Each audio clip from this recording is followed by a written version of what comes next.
Amen. Verlede week het ek naar die service gekomen en voor vader mijn dochter se foto gewys van voor 'n klomp maande nou gaan haar net niks aan haar lewe aan nie. Sy werk, dit is 'n kredietwerkie, sy is mismoedig, sy is net baie miserable daar by die huis en ek het ook 'n bietjie begin te mismoedig raak en verlede week toe sê ek net vir haar, ek gaan nou kerk toe nou en ek gaan vir Prophet nou vra vir jou te bid want ek weet nie, sy daar gebeur net niks in jou lewe nie. Sy kan geen mens kan net so doodstil staan nie.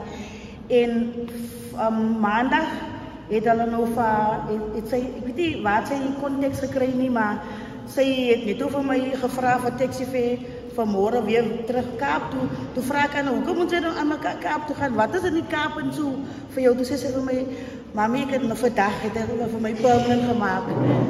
So ek hier die Here al die keer vir wat ek het van laas ek al tot nou toe, het die Here deurgekom en ek onthou toe ek vir vader gevra het om te bid vir haar en ek bid en vader sê ons moet intree, ons moet begin te bid en draak hier nie in die auditorium.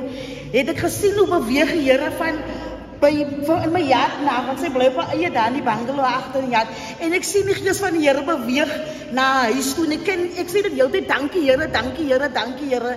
En ek kan nou sien hier aan Here, waarlik waar die Here het beweeg en het regtig aan haar deur gaan klop, want vandag is sy permanent geraak by hy plek. Ek sê die Here baie dankie Vader.